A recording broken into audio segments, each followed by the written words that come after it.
ஆலம்பனா பூதம் கூட சொன்னாதான் செய்யும். இங்க ஒரு அடிமை பூதம் இருக்கு எடப்பாடி பழனிசாமின்னு, அது சொல்லாமலேயே செய்யும். பழனிசாமி மோடிக்கும் அமித்ஷாவுக்கும் ஏஜெண்டாக இருக்கக்கூடிய ஆளுநருக்கும் அஞ்சு அஞ்சு சாகக்கூடியவர் பழனிசாமி. இன்னைக்கு தமிழ்நாட்டை எப்படியாவது களவாட வேண்டும், எப்படியாவது தமிழ்நாட்டின் வளர்ச்சியை முடக்க வேண்டும் என்று பாஜக துடிக்கிறது. நாம் கந்தசஷ்டி கவசத்தை பாடுவோம், எந்த மாற்று கருத்து இல்லை. நீங்க பாடுங்க, நான் பாடுறேன், எல்லாரும் பாடுவோம். ரோட்ல மட்டும் இல்ல, முருகன் வசிக்கக்கூடிய கருவறைக்குள்ளேயே கந்தசஷ்டி பாடுவோம்னு நான் சொல்றேன். இத சொல்ல எந்த பாஜக காரனுக்கா தெம்பு இருக்கா? கருவறைக்குள் தேவ பாஷைன்னு அவர்கள் நம்பக்கூடிய சமஸ்கிருதம் மட்டும்தான் இருக்கணும், தமிழ் கோயிலுக்கு வெளியில நிற்கணும். இதுதான் பாஜகவும் சங்க பரிவாரங்களும் விரும்புவது. ஒரே ஒரு கேள்வி கேட்போம், அறநிலையத்துறை இருந்து மீட்டுருவோம். மீட்டு யாரு கையில கொடுக்க போற? எங்க கையில கொடுக்க போறியா? பெரும்பான்மை இந்து மக்கள் கையில கொடுக்க போறியா? இல்ல. அப்ப அவர்கள் விரும்புவதெல்லாம் நம்மை துண்டாட வேண்டும் என்று நினைக்கிறார்கள். தமிழ்நாடு ஒருபோதும் அதை அனுமதிக்காது. மணப்பெண்ணின் பிரத்யேகமான திருமணம் Vivaha, the Chennai Silks. Periyar Maniammai Institute of Science and Technology, Thanjavur. The world needs you. Powaco 5G, best design, best AI. Think Techno, think Purvika. அறுவை சிகிச்சையில் கத்தை என்பது வரலாறு, ரோபோட்டிக் சர்ஜரி என்பது இன்றைய கூறு. தங்கம் புற்றுநோய் சிகிச்சை மையம், நாமக்கல் மற்றும் கான்பூர். ஒவ்வொருத்தருக்கும் ஒருத்தரை பார்க்கும் பொழுது சில விஷயங்கள் தோணும். இந்த பணத்தாசை பிடிச்சவங்களுக்கு யாரையாவது வந்தோம்னா, இப்ப அக்கா போனாங்கன்னா, அக்கா கழுத்துல ஒரு 3 சவரன் இருக்கு, காதுல ஒரு கொஞ்சம் இருக்கு, கண்ணுல மூக்குல இருக்கு, இந்த புடவை மட்டுமே 30,000 ரூபாய் சேரும் போல இருக்கே அப்படின்ட்டு அவங்கள பார்த்த உடனே எல்லாம் வேல்யூவா பணமா தெரியும். வந்த காரை பணமா தெரியும். எல்லாம் சில பேருக்கு பணமா தான் தெரியும்.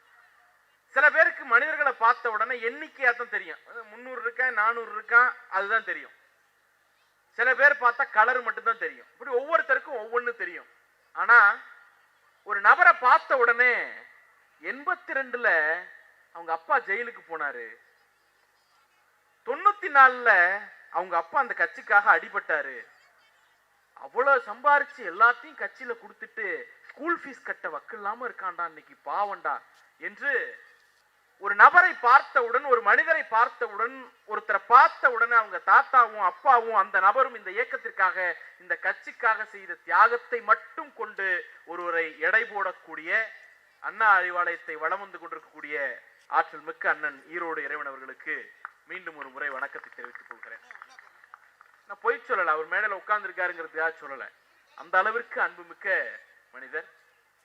இன்னொரு இடத்தில் இந்த மேடையில நான் நன்றி சொல்ல வேண்டும், அது அமைச்சர் அவர்களுக்கு. ஏன் அப்படின்னா, தமிழ்நாடு முழுக்க பல ஊர்கள்ல, பல கூட்டங்கள்ல, பல பயிற்சி கூட்டங்கள்ல பேசியவனை காஞ்சிபுரம் வடக்கு மாவட்டத்தில் ஒரே ஒரு இளைஞரணி கூட்டம், அறிமுக கூட்டம் பேசி முடிச்ச அடுத்த நாள் சிஎம் கொண்டு போய் என்னை நிறுத்தியவர் மாண்புமிகு அமைச்சர் அவர்கள். அந்த பெருமை அவருக்குத்தான் சேரும். எளிய மனிதர்கள் என்ன, எனக்கு தெரியாதவர், யாருன்னு தெரியாது, எந்த ஊருக்காரன், எந்த சாதிக்காரன், எந்த மதத்துக்காரன், எதுவும் தெரியாது. நல்லா பேசுறான், அவ்வளவுதான். வான்னு நான் இல்லாத நேரத்திலும் என்னை குறித்து முதலமைச்சரிடம் கொண்டு போய் பேசிய ஆற்றலுக்கு சொந்தக்காரர் அவர். நேரா தலைப்புக்கு வந்துடலாம். 2 விஷயத்தை இன்னைக்கு நாம பேசுறோம். ஒண்ணு, முத்தமிழறிஞர் கலைஞரை கொண்டாடுவது. இன்னொன்னு, இந்த 4 ஆண்டு கால திராவிட மாடல் அரசை, அதனுடைய சாதனைகளை பேசுவது. இந்த 2 நோக்கம் இந்த கூட்டத்துக்கு இருக்கு. எனக்கு முன்னால் பேசின அண்ணன் நெய்வேலி தங்கம் அவர்கள் எதுக்கு எங்க 2 பேரையும் கூப்பிட்டாங்கன்னு கேட்கிற அளவுக்கு பேசிட்டு அமர்ந்து விட்டார். என்ன, அவர் பேசுகிற போது அந்த குரலெல்லாம் எங்களுக்கு வாய்க்கவே வாய்க்காதுங்கிற அடிப்படையில் ஒரு பெரிய முழக்கத்தை முழங்கி விட்டு அமர்ந்தார். அவர் பேசுறப்ப 2-3 விஷயம் சொன்னார். ஒண்ணு, திட்டங்களை பட்டியல் போடுவதற்கு அவர்கள் இருக்கிறார்கள், அதனால் நான் போடல அப்படின்னு சொன்னார். அந்த கவலை அவருக்கு வேண்டியதே இல்லை. ஏன்னா, முத்தமிழறிஞர் கலைஞர் அவர்கள் தமிழ்நாட்டின் ஒவ்வொரு வீடுகளுக்கும் ஒரு திட்டத்தை கொடுக்கிறதுக்கு அவருக்கு 5 ஆட்சி தேவைப்பட்டது. 1969 முதலமைச்சராக தொடங்கியவர் 2011 வரைக்கும் வெவ்வேறு காலகட்டங்களில் 5 முறை தமிழ்நாட்டை ஆண்டவர் முத்தமிழறிஞர் கலைஞர். ஒவ்வொரு வீட்டிலும் என்னுடைய திட்டம் இருக்குன்னு அவர் சொல்லுவதற்கு அவருக்கு 5 ஆட்சி தேவைப்பட்டது. அவருடைய புதல்வர் தமிழ்நாட்டின் முதலமைச்சர் கழகத்தின் தலைவருக்கு ஒவ்வொரு வீட்டுக்கும் போய் சேருவதற்கு, ஒவ்வொரு வீட்டிலும் என்னுடைய திட்டம் இருக்கிறது என்று நெஞ்சை நிமிர்த்தி சொல்வதற்கு 5 ஆட்சி அல்ல, 5 ஆண்டுகள் அல்ல, 4 ஆண்டுகள் போதுமானதாக இருக்கிறது. 4 ஆண்டுகளில் தமிழ்நாட்டில் இருக்கக்கூடிய அத்தனை வீடுகளுக்கும் ஏதோ ஒரு திட்டத்தை வழங்கிய மகத்தான ஆட்சியை நடத்தி கொண்டிருக்கிறார் நம்முடைய தலைவர். அதனால திட்டங்களை அவங்க சொல்லட்டும்னு அவர் ஓய்வெடுக்க வேண்டிய அவசியம் இல்லை. எத்தனை பட்டியல் போட்டாலும் பட்டியல்ல இல்லாத 4 திட்டத்தை சொல்ல முடியும். அந்த ஆட்சி தான் திராவிட மாடல் ஆட்சி. இப்ப அவரு அது குறித்து யோசிக்க வேண்டாம். இன்னொன்னு, இந்த ஆண்டு மட்டும், அதாவது ஒவ்வொரு ஆண்டு அரசாங்கம் என்ன பண்ணும்னா சாதனை மலர்னு ஒண்ணு வெளியிடும். இந்த ஆண்டு இந்த ஆட்சி என்னெல்லாம் சாதிச்சுது அப்படின்ட்டு சாதனை மலர் வெளியிடுவாங்க. பெரும்பாலும் அது புகழுரைகளாக இருக்கும். தலைவர் வந்த பிறகு அதை முற்றாக மாற்றினார். என்னன்னா, 4 ஆய்வு கட்டுரை இல்ல 5 ஆய்வு கட்டுரை இருக்கலாம், கட்டுரையை தாண்டி வேற எதுவும் இருக்கக்கூடாது. மிச்சம் என்ன இருக்கணும்னா, ஒவ்வொரு துறையும் அந்த துறை சார்ந்து செய்த திட்டங்களின் பட்டியல் இருக்கணும் அப்படின்னாரு. ஆட்சிக்கு வந்த முதல் ஆண்டில் 180 பக்கம் அந்த புக்கு. 4வது ஆண்டு முடிவில் 722 பக்கங்களுக்கு இந்த ஆட்சி செய்த திட்டங்களை மட்டும் தொகுத்து ஒரு நூலை கொடுத்திருக்கிறோம் என்று சொன்னால், ஒவ்வொரு நாளும் 10 திட்டம் 15 திட்டம் என்று ஒவ்வொரு நாளும் திட்டங்களை தீட்டக்கூடிய மகத்தான அரசாக இந்த அரசு இருக்கிறது என்று அதற்கு பொருள். ஏன் இதை நாம சொல்லணும்? அதையெல்லாம் கொண்டாடுவதற்கு தான் இந்த கூட்டம். அண்ணன் தங்கமண்ணன் பேசுகிற போது சொன்னார், எடப்பாடி பழனிசாமியை பத்தி ஒரு ஏறினார். பழனிசாமி என்ன பண்ணாருங்கிறத ஒரே ஒரு அவருடைய கொடூரத்தன்மைக்கு சாட்சியாக ஒரே ஒரு செய்தியை சொன்னார். என்னன்னா, தர்மபுரி பஸ் எரிப்பு குற்றவாளிகளை பழனிசாமி விடுதலை செய்தார் அப்படிங்கிற செய்தியை சொன்னார். அவர் சொல்ல மறந்த செய்தி ஒண்ணு இருக்கு. என்னன்னா, உங்க அத்தனை பேருக்கும் தெரியுமா தர்மபுரி பஸ் எரிப்பு குற்றவாளிகள் என்ன அப்படிங்கிறது எல்லாருக்கும் தெரியும். துள்ள துடிக்க கல்லூரி மாணவிகளை பஸ்ஸுக்குள்ளேயே வச்சு எரித்த கொடூரர்கள் அதிமுக காரர்கள். அது நடந்தது, அந்த உண்மை எல்லாருக்கும் தெரியும், அதுல மாற்று கருத்தே இல்லை. ஆனா அவரை பழனிசாமி விடுவிச்சாருங்கிறதையும் நெய்வேலி தங்கமண்ணன் இங்க சொல்லிட்டார்.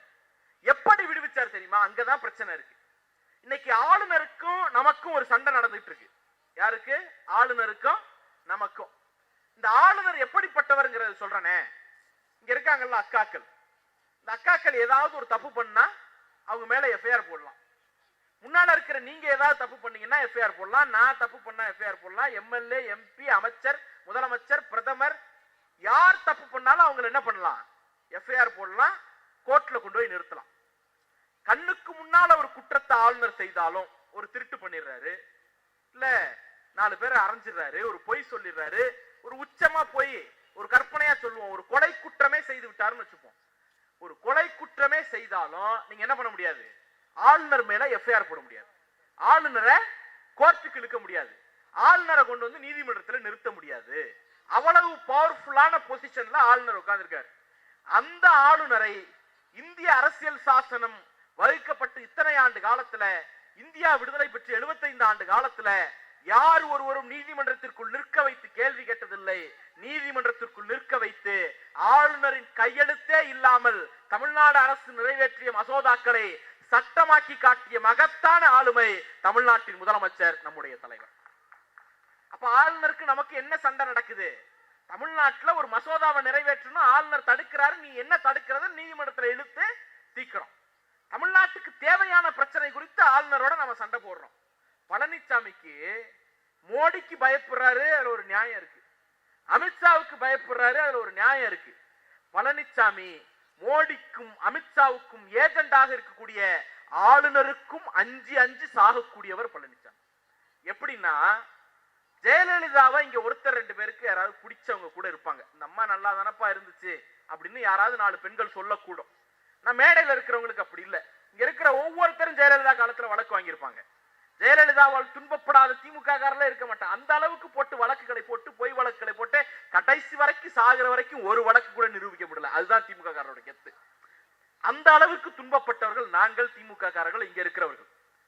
ஆனா அந்த அம்மையார் பெயரை நாகப்பட்டினத்துல மீன்வள பல்கலைக்கழகம் ஒரு பல்கலைக்கழகத்திற்கு வைக்க வேண்டும் என்பதற்காக தமிழ்நாட்டின் முதலமைச்சர், நம்முடைய தலைவர் என்ன பண்றார்? சண்டை போடுறார். எங்க சண்டை போடுறார்? சட்டமன்றத்தில் சண்டை போடுறார், நீதிமன்றத்தில் சண்டை போடுறார். ஆனா ஆளுநரை திட்டக்கூடாது என்கிற காரணத்தினால் ஜெயலலிதா பேரை யூனிவர்சிட்டிக்கு வைக்க கூடாது என்று சொல்லி சட்டமன்றத்தில் இருந்து வெளிநடப்பு செய்த மகா துரோகி எடப்பாடி பழனிசாமி. அப்ப அம்மையார் ஜெயலலிதாவுக்காக கூட எடப்பாடி பழனிசாமி ஆளுநர் கிட்ட ஃபைட் பண்றது கிடையாது. நம்ம ஃபைட் பண்ணாலும் ஃபைட் பண்ணாத அப்படின்னு சட்டமன்றத்தில இருந்து வெளிநடப்பு பண்ணிட்டு போனார். அமைச்சர் சட்டமன்றத்தில் இருந்தாங்க, அவங்களுக்கு நல்லா தெரியும். ஆனா அவர் எப்ப தெரியுமா ஆளுநரோட போய் ஃபைட் பண்ணாரு? தர்மபுரி பஸ் எரிப்பு குற்றவாளிகள் 3 பேரை விடுதலை பண்ணணும் அப்படின்னு முடிவு பண்ணி அதுக்கு ஒரு கோப்பு ரெடி பண்ணி அந்த கோப்பை ஆளுநருக்கு அனுப்புறாரு. அந்த கோப்பை ஆளுநர் என்ன பண்றாரு, அதெல்லாம் விடுதலை பண்ண முடியாதுன்னு திருப்பி அனுப்புறாரு. ஆளுநருக்கு அஞ்சு அஞ்சு சாகிற எடப்பாடி பழனிசாமி முதல் முறையாக ஆளுநரை எதிர்த்து அந்த கோப்புகளை திருப்பி அனுப்பினார். ஜெயலலிதாவுக்காக கூட ஆளுநரோடு சண்டை போடாத பழனிசாமி தர்மபுரி பஸ் எரிப்பு குற்றவாளிகள் 3 அதிமுக காரர்களை விடுதலை செய்வதற்காக ஆளுநரோடு சண்டை போட்டு அவர்களை விடுதலை செய்தார். அதுதான் செய்தி, சும்மா விடுதலை பண்ணல. அப்ப ஜெயலலிதாவை விட அவருக்கு யாரு முக்கியமா போயிட்டா, 3 பஸ் எரிப்பு குற்றவாளிகள் முக்கியமாக போய்விட்டார்கள். அப்பேற்பட்ட மனிதரை நாம் எப்படி நடத்த வேண்டும் என்பதை நீங்களும் நாமும் தீர்மானித்துக் கொள்ள வேண்டிய கடமை இருக்கிறது. இப்ப நீங்க யோசிச்சு பாருங்க, இன்னைக்கு நமக்கு 2 பர்பஸ் சொன்னேன். ஒன்னு கலைஞரை கொண்டாடுவது, இன்னொன்னு அரசை கொண்டாடுவது, அரசின் திட்டங்களை பேசுவது. கலைஞரை ஏன் கொண்டாடணும்? இங்க முழுக்க முழுக்க பெண்கள் நிரம்பி இருக்கிறீங்க, பெண்கள் நிரம்பி இருக்கிறீங்க. தயவு செய்து மனசாட்சியை தொட்டு சொல்லுங்க, உங்க அம்மா காலத்துல கல்யாணம் பண்ணிட்டு போனா சீரு வரும், அவ்வளவுதான் வரும். சீரு வரும், பொங்கல்னா சீரு, தீபாவளினா சீரு, வீட்டுல விசேஷம்னா மாமன் வருவாரு, அண்ணன் வருவாரு, அவ்வளவுதான். சொத்து என்னைக்காவது வந்திருக்கா? வந்தது கிடையாது. பெண்களுக்கு சொத்திலே உரிமை வேண்டும் என்று தந்தை பெரியார் கேட்டார். 100 வருஷத்துக்கு முன்னால் செங்கல்பட்டுல கேட்டார். அந்த பெண்களுக்கு சொத்துரிமை வேண்டும் என்பதை 1989 சட்டமாக்கிய மகத்தான தலைவர் முத்தமிழறிஞர் கலைஞர். அது ஒரு பக்கம். இன்னைக்கு நம்முடைய தலைவர் ஒரு படி மேல போறாரு. எப்படி போறாரு தெரியுமா? சொத்து குடுனாலே சண்டை போடுவாங்க, ஆனா சொத்தை பதிவு பண்ணணும்னு கேட்டா வாய்ப்பே இல்லை. இப்ப வீட்டுல ஒரு சொத்து வாங்குறோம், ஆணும் பெண்ணும் சேர்ந்து, கணவனும் மனைவியும் சேர்ந்து சம்பாரிச்சு அந்த சொத்தை வாங்குறோம். யார் பேர்ல ரெஜிஸ்டர் பண்ணுவீங்க? ஆட்டோமேட்டிக்கா வீட்டுக்கார் பேர்ல ரெஜிஸ்டர் பண்ணுவீங்க, இல்ல வீட்டுல யார் ஆணோ ஆண் பேர்ல ரெஜிஸ்டர் பண்ணுவீங்க. தலைவர் அதை உடைக்கிறார். எப்படி உடைக்கிறார்னா, ஆண் பெயரில் பதிவு செய்தால் சொத்து பதிவில் கட்டண சலுகை கிடையாது. பெண் பெயரில் பதிவு செய்தால் சொத்து பதிவில் கட்டண சலுகை என்று ஒரு திட்டத்தை அறிவிக்கிறார். ஆட்டோமேட்டிக்கா என்ன ஆயிடுது, ஆண் பெயரில் பதிவு செய்த சொத்துக்கள் எல்லாம் பெண் பெயரில் பதிவாவதற்கு உத்தரவாதத்தை, ஒரு மகத்தான திட்டத்தை இன்றைய முதலமைச்சர் ஏற்படுத்துகிறார். அப்ப யோசிச்சு பாருங்க, தந்தை பெரியார் பெண்ணுக்கு சொத்துரிமை வேணும்னு கேட்கிறார். 89 தலைவர் கலைஞர் சொத்துரிமையை கொடுக்கிறார். இன்றைக்கு சொத்து வாங்கும் போது அதை பெண் பெயரில் வாங்குவதற்கு ஊக்கத்தொகையை அறிவிக்கிறார் தமிழ்நாட்டின் முதலமைச்சர், நம்முடைய தலைவர். இதுதான் பெண்களை இந்த இயக்கம் மதித்த லட்சணம். இதுதான் பெண்களை இந்த இயக்கம் கொண்டாடியதற்கு சான்று. இது ஒரு பக்கம். அடுத்து நேற்றைக்கு முதலமைச்சர் பேசுகிற போது சொன்னார். என்ன சொன்னார்னா, இந்தியா முழுக்க தொழிற்சாலைகளில் வேலை பார்க்கக்கூடிய பெண்களில் 43% பெண்கள் தமிழ்நாட்டில் இருக்கிறார்கள் அப்படிங்கிறார். நீங்க எல்லாம் வீட்டுல வேலை பார்ப்பீங்கம்மா, அதிகபட்சம் நமக்கு சம்பளத்துக்கு வேலை பார்க்கணும்னா என்ன பண்ணுவோம்? வீடுகளில் போய் வேலை பார்ப்போம். டெய்லரிங் நமக்கே இருக்கவே இருக்கு, டெய்லர் வேலை பார்ப்போம். இவ்வளவுதான் நடக்கும். கிராமப்புறமா இருந்தா விவசாய வேலைக்கு போவாங்க.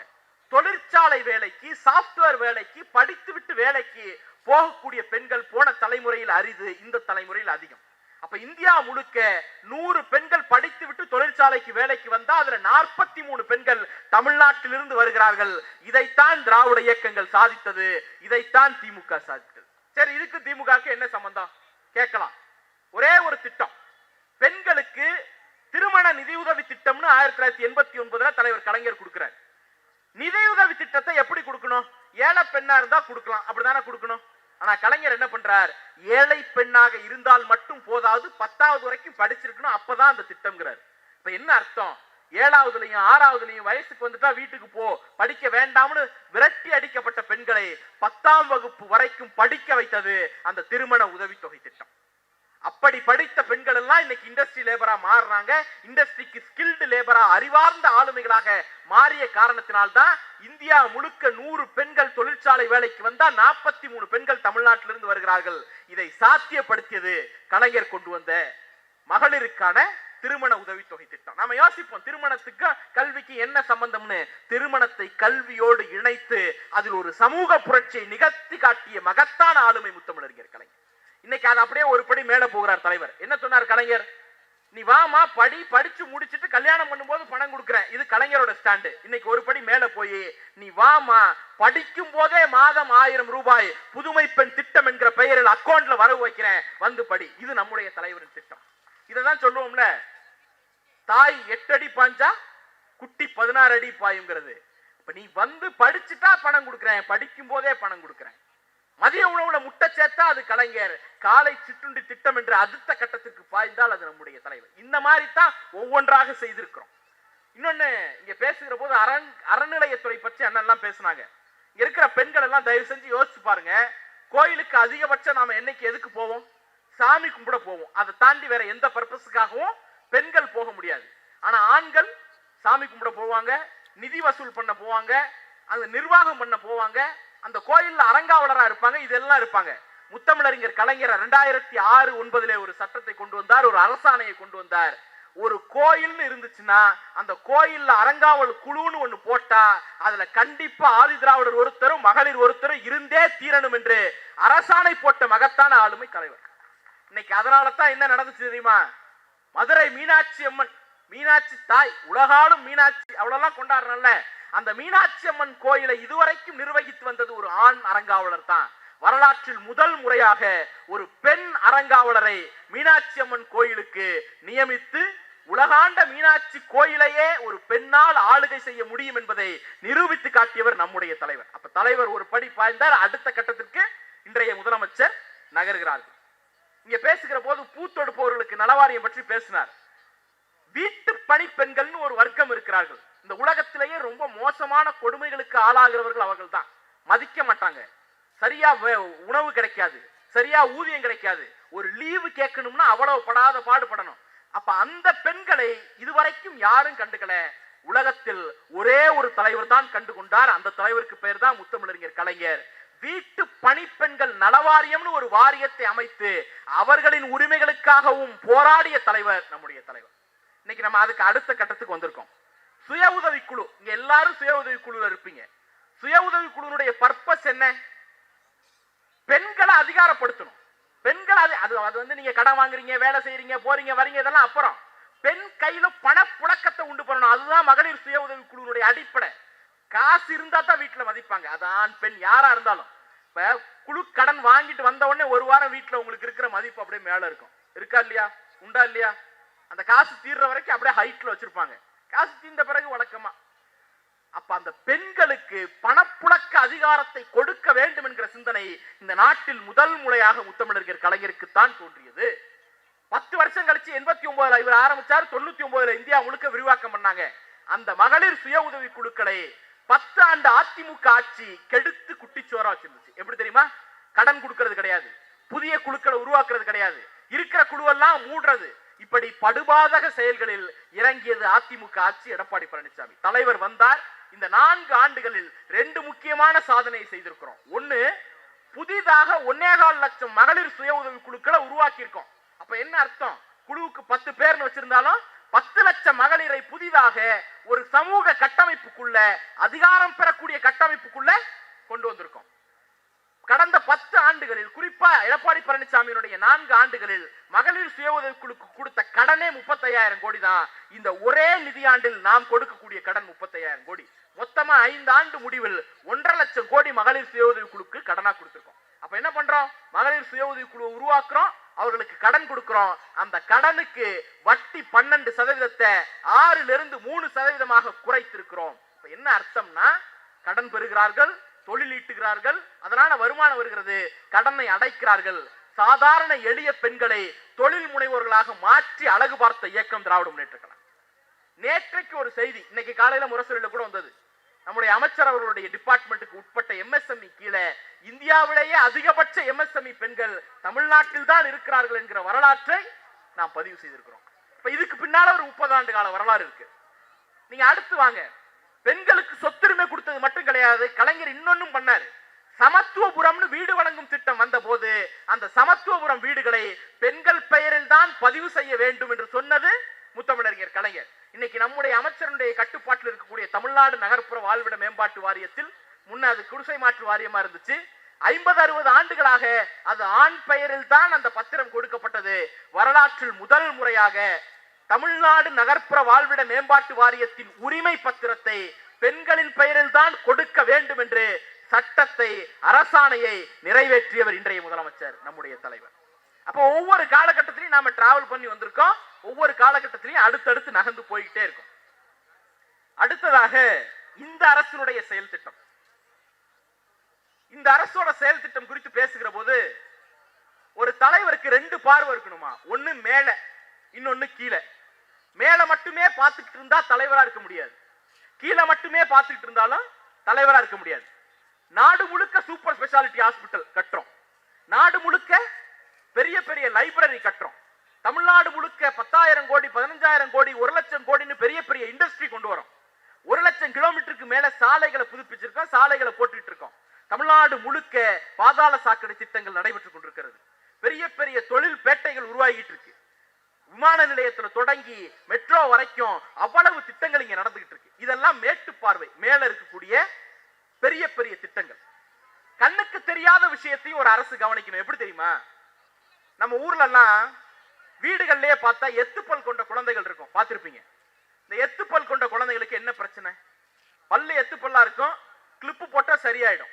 இந்த கிளிப்பு போடக்கூடிய வசதி இல்லாத குழந்தை என்ன பண்ணும், வசதி இருக்கிற குழந்தைக்கு கிளிப்பு போட்டுருவீங்க, வசதி இல்லாத குழந்தைக்கு சரி இது உயிர் போகிற பிரச்சனையானா இல்ல, அதனால ஏதாவது சுகாதார கேடு வருமானா இல்ல, அதனால ஏதாவது நோய் வருமானா இல்ல.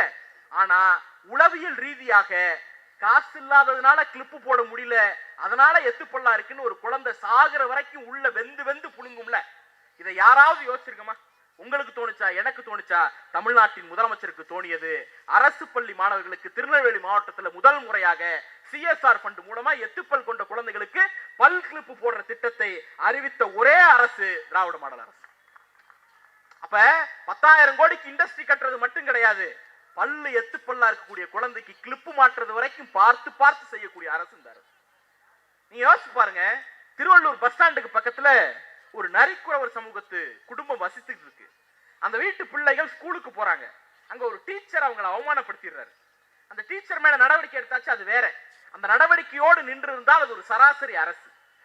அந்த குழந்தைகளுக்கு போன் போட்டு பேசாரு, தைரியமா இருங்க, கவலைப்படாம ஸ்கூலுக்கு போங்கிறாரு. அந்த குழந்தைங்க என்ன பண்ணுது, நீங்க எங்களை பார்க்க வரணும், நாங்க உங்களை பார்க்க வரணுங்குது.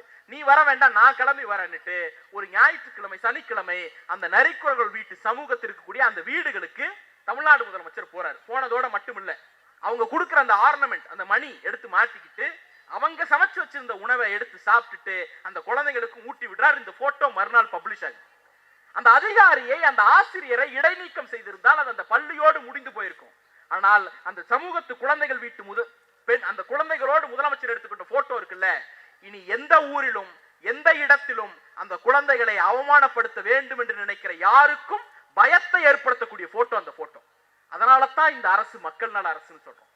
சும்மா சொல்லல, காதுகள் வாயில்லாதவர்களுடைய குரலை கூட கேட்பதற்கு ஒரே ஒரு அரசுக்கு மட்டும்தான் துணிவு இருக்கிறது. அதுதான் நம்முடைய அரசு, அதுதான் திராவிட மாடல் அரசு. நீங்க மேல மட்டும் பார்க்கல, கீழையும் பார்த்துக்கிட்டே இருக்கும். குடுகுடுப்பக்காரர்கள் யாராவது வராங்களா? இப்பெல்லாம் இல்ல. ராப்பிச்சை இருக்கா? இல்ல. உடனே நம்ம ஆளுக்கு வருத்தப்படும், குடுகுடுப்பக்காரன் இல்ல, ராப்பிச்சை இல்ல, ஹோட்டலுக்கு போனா நம்ம ஆளு இல்ல, எல்லாம் வட இந்தியாக்காரனா இருக்கான். சந்தோஷப்படுங்க. குடுகுடுப்பனும் ராப்பிச்சைக்கு வந்தவர்களுக்கும் ஹோட்டல்ல டேபிள் தொடச்சிட்டு இருந்தவர்களுடைய பையனும் இன்ஜினியர் ஆகவும் டாக்டர் ஆகவும் மாறிய காரணத்தினால் அவங்க இந்த இடத்தை விட்டு வெளில போயிட்டாங்க. மாற்றி காட்டிய இயக்கம் திராவிட முன்னேற்ற கழகம். சந்தோஷப்படலாம். அப்படி இன்னும் கொஞ்சம் பேர் இருக்காங்கல்ல. வேலூர் மாவட்டத்துல குடுகுடுப்பக்காரர்கள் வசிக்கக்கூடிய ஒரு பகுதி, ஒரு 10 மாணவர்கள் பள்ளிக்கூடத்துல படிக்கிறாங்க. பள்ளிக்கூடத்துக்கு 1 மாசமா அவங்க வரல. 1 மாசமா வரலன்ன உடனே டிஸ்ட்ரிக்ட் கலெக்டர் அந்த ஊருக்கு போறாரு. போய் 10 பிள்ளையும் பிடிச்சு படிப்போட அவசியம் என்ன, படிக்கலன்னா என்ன ஆகும் என்று மிரட்டி விட்டு படிப்பின் அவசியத்தை பாடம் எடுத்து விட்டு வருகிறார். யோசிச்சு பாருங்க, புள்ள ஸ்கூலுக்கு போலன்னா யாருக்கு அக்கறை இருக்கணும்? அப்பாவுக்கு, அம்மாவுக்கு, ஊர்க்காரனுக்கு, தெருக்காரனுக்கு, சொந்தக்காரனுக்கு, சாதிக்காரனுக்கு, மதத்துக்காரனுக்கு யாராவது இருக்கணும்ல. யாருக்குமே இல்ல. அவர்கள் யாருக்கும் இல்லாத அக்கறை தமிழ்நாட்டின் முதலமைச்சருக்கு இருக்கிறது. அதனால தான் அப்பான்னு கூப்பிடுறோம். சும்மா இல்ல, சும்மா ஏதோ நாங்க வாய் வார்த்தைக்கோ வெற்று புகழாரத்துக்கோ அப்பா அப்பா என்று அழைக்கவில்லை. இந்த நாட்டில் யார் கண்ணுக்கும் தெரியாத, தாயின் கண்ணுக்கு கூட தெரியாத குறைகள் எல்லாம் எங்கள் தலைவர் கண்ணுக்கு தெரியும். அதையெல்லாம் நிவர்த்தி செய்து கொடுக்கக்கூடிய ஒரு மகத்தான அரசாக இந்த அரசு இருக்கிறது. ரொம்ப வேண்டாம், இன்னைக்கு ஒரு அரசாணை வந்திருக்கு. பள்ளிக்கூடத்துக்கு பிள்ளைகள் போகுது. அந்த பள்ளிக்கூடத்துக்கு போகிற பிள்ளைகளுக்கு சாப்பாடு கொடுத்து விடுவோம், 1/2 பாட்டில் தண்ணி கொடுத்து விடுவோம், 1/2 லிட்டர் தண்ணி, அவ்வளவுதானே. அந்த குழந்தைங்க ஒழுங்கா தண்ணி சாப்பிடுச்சா இல்லையாங்கிறத கண்டுபிடிச்சிருவீங்க. தண்ணி குடிச்சா இல்லையான்னு. இன்றைக்கு ஒரு திட்டத்தை தமிழ்நாட்டின் முதலமைச்சர் அறிவித்திருக்கிறார். வாட்டர் பெல் ஸ்கீம்னு பேரு. ஒரு நாளைக்கு 4 முறை பள்ளிக்கூடத்தில் தண்ணி குடிப்பதற்கென்றே ஒரு பெல் அடிக்கப்படும். அப்போ ஒரு பள்ளிக்கூடத்துல ஒரு குழந்தை தண்ணி குடிச்சிச்சா இல்லையாங்கிறது வரைக்கும் பார்த்து பார்த்து செய்யக்கூடிய அரசு. காலில் இருக்கக்கூடிய பாதங்களை பாதுகாப்போம்னு ஒரு திட்டம், பல் கிளிப்பு போட ஒரு திட்டம், உளவியல் ஆலோசனை வழங்க ஒரு திட்டம், தண்ணி குடிக்க வைக்க ஒரு திட்டம் என்று வரிசையாக திட்டங்களால் எளிய மக்களை சென்று சேரக்கூடிய மகத்தான அரசு இந்த அரசு. 2 செய்தியோடு நான் நிறைவு செய்கிறேன். ஒன்று, அதிமுகவின் துரோகங்கள்.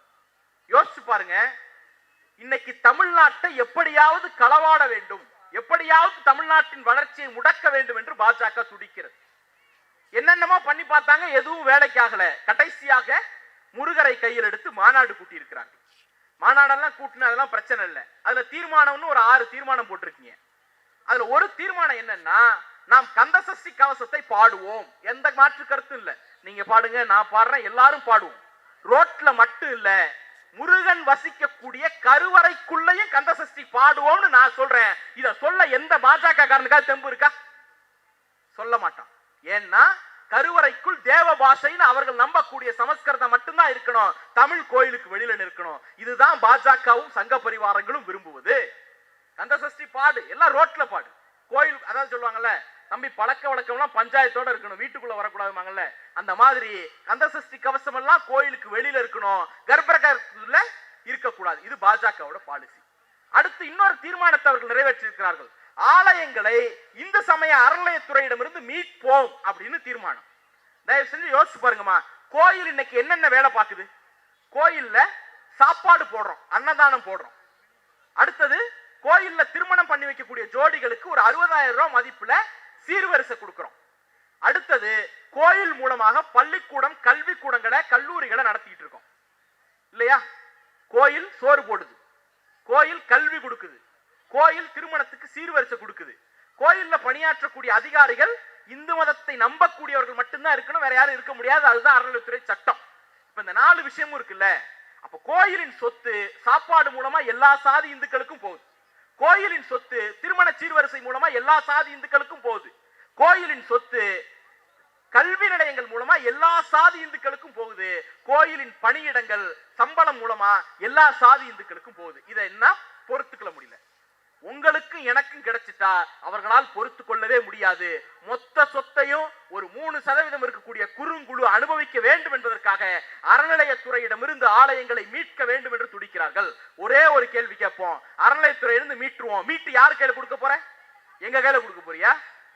பெரும்பான்மை இந்து மக்கள் கையில கொடுக்க போறியா? இல்ல. அப்ப அவர்கள் விரும்புவதெல்லாம் நம்மை துண்டாட வேண்டும் என்று நினைக்கிறார்கள். தமிழ்நாடு ஒருபோதும் அதை அனுமதிக்காது. ஆலம்பனா பூதம் கேள்விப்பட்டிருக்கீங்களா? இந்த மைடியர் பூதத்துல இது விளக்க தேய்ச்சா ஒரு பூதம் வந்து நிக்கும்ல, அலாவுதீனும் அற்புத விளக்கும் இல்லையா? இந்த ஆலம்பனா பூதம் சொல்லுங்க எஜமான்னு கேட்கும்ல, ஆலம்பனா பூதம் கூட சொன்னாதான் செய்யும். இங்க ஒரு அடிமை பூதம் இருக்கு, எடப்பாடி பழனிசாமின்னு, அது சொல்லாமலேயே செய்யும். இந்த நாட்டுக்கு மோடியும் அமித்ஷாவும் செய்யக்கூடிய எல்லா துரோகங்களுக்கும் எடப்பாடி பழனிசாமி மடைமாற்றும் வேலையை செய்து கொண்டிருக்கிறார். கல்விக்கு நிதி கேட்கிறோம், கொடுக்க முடியாதுன்னு ஒன்றிய பிஜேபி சொல்லுது. அப்ப யார கேள்வி கேட்கணும்? பிஜேபி தானே கேள்வி கேட்கணும். எடப்பாடி பழனிசாமி நம்மள கேள்வி கேட்கிறார். ஏன்னா பிஜேபியை காப்பாத்துறாராம். 100 நாள் வேலை திட்டத்துக்கு நிதி கேட்டோம், கொடுக்க வேண்டிய காசை கேட்டோம். யார கேட்கணும்? பிஜேபி கேட்கணும். ஆனா எடப்பாடி பழனிசாமி நம்மள கேட்டார். பல்கலைக்கழகத்திற்கு துணைவேந்தரை நியமிக்காம இருக்கிறதுக்கு ஆளுநர் தான் காரணம். பழனிசாமி கொஞ்சமும் கூச்சம் இல்லாம நீங்க ஏன் நியமிக்கிறேன்னு நம்மளை பார்த்து கேட்டார். நீட் ஒழிப்புன்னு நாம கொள்கை முடிவு எடுத்துட்டோம், சட்டமன்றத்தில் தீர்மானம் போட்டுட்டோம், ஆளுநர்கிட்ட குடியரசுத் தலைவருக்கு போயிடுச்சு. நிறுத்தி வைத்திருப்பது மோடி அரசு, ஒன்றிய பாஜக அரசு. அப்ப யாரை பார்த்து கேட்கணும்? பிஜேபியை பார்த்து கேட்கணும். ஆனா கூச்சமே இல்லாம நீட்டுக்கு நீங்க என்ன செய்தீங்கன்னு நம்மளை பார்த்து கேட்கிறாரு. இன்னைக்கு ரயில்வே கட்டணம் உயரப்போவதாக ஒரு செய்தி. அமித்ஷா பிஜேபி காரன் கூட அவ்வளவு வேர்த்துக்கிட்டு பதில் சொல்லல. வேர்த்து விறுவிறுக்க இங்க இருக்கக்கூடிய அடிமை பழனிசாமி பதில் சொல்றாரு. உங்க ஆட்சியில உயரலையா? எது உயர்ந்துச்சு? சொத்து வரி உயர்ந்துச்சா? மின் கட்டணம் உயர்ந்துச்சா? சொத்து வரி உயர்ந்ததற்கு காரணம் நகர்ப்புற நிர்வாக சீர்திருத்த சட்டம்னு நீங்க கையெழுத்து போட்டு வந்த சட்டம். மின் கட்டணம் உயர்ந்ததுக்கு காரணம் உதய் மின் திட்டம்னு ஜெயலலிதாவே மறுத்ததை நீங்க போய் கையெழுத்து போட்டு வந்ததனால உயர்ந்தது. அப்ப எல்லா உயர்வுக்கும் காரணம் பழனிசாமி. பிஜேபி செய்யக்கூடிய எல்லா துரோகங்களிலும் இருந்தும் தமிழ்நாட்டு மக்களின் கவனம் போயிடக் கூடாது என்பதற்காக துடியாக துடிக்கிறார். எப்படியேனும் பிஜேபியை காப்பாற்றி விட வேண்டும் என்று நினைக்கிறார். அதிமுகவினுடைய தலைவர்கள் எல்லாம் அலறி துடிக்கிறார்கள். எதுக்கு தெரியுமா? ஜெயக்குமார் சொன்னாரு, என்ன சொன்னாரு? முடிசூடா மன்னனா இருந்தேன், முடிசூடா மன்னனா இருந்தா என்ன வீழ்த்திட்டாங்க அப்படின்னாரு. பிஜேபியோட கூட்டணி வைப்பது தற்கொலைக்கு சமம் ஒரு அதிமுக அமைச்சர், முன்னாள் அமைச்சர் சொன்னாரு. நான்லாம் தோக்குற ஆளாங்க, நான் எப்படிங்க தோத்தேன் சொன்னது ஒரு அதிமுக முன்னாள் அமைச்சர். அலறி துடித்தது அதிமுக காரர்கள். ஏன் தெரியுமா பயந்தாங்க? பிஜேபியோட கூட்டு வச்சா இஸ்லாமியர் ஓட்டு போயிடும், கிறிஸ்தவர் ஓட்டு போயிடும் என்பதற்காக அவர்கள் பயப்படவில்லை. அதெல்லாம் இந்தியாவினுடைய பிற பகுதிகளில், தமிழ்நாட்டில் மட்டும்தான் பிஜேபியோடு கூட்டு வைத்தால் பெரும்பான்மை இந்து மக்களினுடைய ஓட்டும் சேர்ந்தே போயிடும் அவங்களுக்கு நல்லா தெரியும். அதனால பயந்தார்கள். எங்க ஊரு கும்பகோணம் பக்கத்துல பாபநாசம் ஊர், எங்க ஊர் பக்கத்துல ஒரு கோயிலுக்கு நர்கிஸ் கான் ஒருத்தர் அரங்காவலரா போடுறாங்க. உடனே எல்லாம் எப்படி ஒரு இஸ்லாமியர் அரங்காவலரா போடலாம், ஊன்னு தைய தக்கான்னு குதிக்கிறான். ஆனா நடந்தது என்ன தெரியுமா? அந்த நர்கிஸ் கான் பிறப்பால் ஒரு இந்து, நம்பிக்கையால் ஒரு இந்து, டெய்லி சாமி கும்பிடக்கூடிய ஒரு இந்து. அப்புறம் எப்படி அவர் பேர் நர்கிஸ் கான்? அவங்க அம்மா பிரசவ வலியால் துடித்த போது வைத்தியம் பார்த்த மருத்துவர் பேர் நர்கிஸ் கான், அதனால் அவருடைய பேர் நர்கிஸ் கான். இதுதான் தமிழ்நாடு. இந்த பயம்தான் அதிமுகவை உலுக்கி எடுக்கிறது. ஆனாலும் ஏன் கூட்டணி வச்சாங்க? சம்பந்தி வீட்டுல ஒரே ரைடு கட்சியை கொண்டு அடகு வச்சார். நாளைக்கு அவர் வீட்டுல ரைடு அடிச்சா தமிழ்நாட்டையும் அடகு வைப்பார். அதனால தான் இன்னைக்கு பிஜேபியை காப்பாற்றுவதற்காக எந்த எல்லைக்கும் சென்று அவர் போராடி கொண்டிருக்கிறார். தமிழ்நாட்டின் முதலமைச்சர், நம்முடைய தலைவர் இன்றைக்கு ஒரு அறிவிப்பை வெளியிட்டிருக்கிறார்கள். மண் மொழி மானம் காக்க ஒன்றிணைவோம் என்று ஒரு அறிவிப்பை வெளியிட்டிருக்கிறார்கள். அது என்ன மண் மொழி மானம் காப்பது? இந்தியாவில் எல்லா மாநிலமும் மோடியிடம் வீழ்ந்து விட்டது. காஷ்மீர்ல தொடங்கி, டெல்லியில தொடங்கி, பஞ்சாப், வெஸ்ட் பெங்கால், பஞ்சாப் எல்லா இடங்களிலும் அவர் யாரையெல்லாம் குறிவைத்தாரோ அத்தனை பேர் வீழ்ந்து விட்டார்கள். மகாராஷ்டிரா, ஒடிசா, பீகார், உத்தரப்பிரதேசம், கேரளாவில் கூட ஒரு எம்பி பெற்று விட்டார்கள். அவர்கள் இதுவரைக்கும் நுழைய முடியாத, இதுவரைக்கும் கால் வைக்க முடியாத ஒரே நிலம் தமிழ் நிலம். அதற்கு காரணம் நாம் போற்றி பாதுகாத்து வரக்கூடிய நம்முடைய தமிழ் மொழியும் தமிழ் மானமும். எனவே இந்த மொழியை அழிக்கவும், நம் மானத்தை கெடுக்கவும், நம் நிலத்தை அபகரிக்கவும் சங்க பரிவார கூட்டமும் அதிமுக அடிமைகளும் ஒன்று சேர்ந்து வருகிறார்கள். தலைவர் தலைமையில் மொழியை, மானத்தை, நிலத்தை காக்க போராடுவோம், வெற்றி பெறுவோம். நன்றி, வணக்கம். மணப்பெண்ணின் பிரத்யேகமான திருமணம் Vivaha, the Chennai Silks. Periyar Maniammai Institute of Science and Technology, Thanjavur. The world needs you. Powaco 5G, best design, best AI. Think Techno, think Purvika. அறுவை சிகிச்சையில் கத்தை என்பது வரலாறு, ரோபோட்டிக் சர்ஜரி என்பது இன்றைய கூறு. தங்கம் புற்றுநோய் சிகிச்சை மையம், நாமக்கல் மற்றும் கான்பூர்.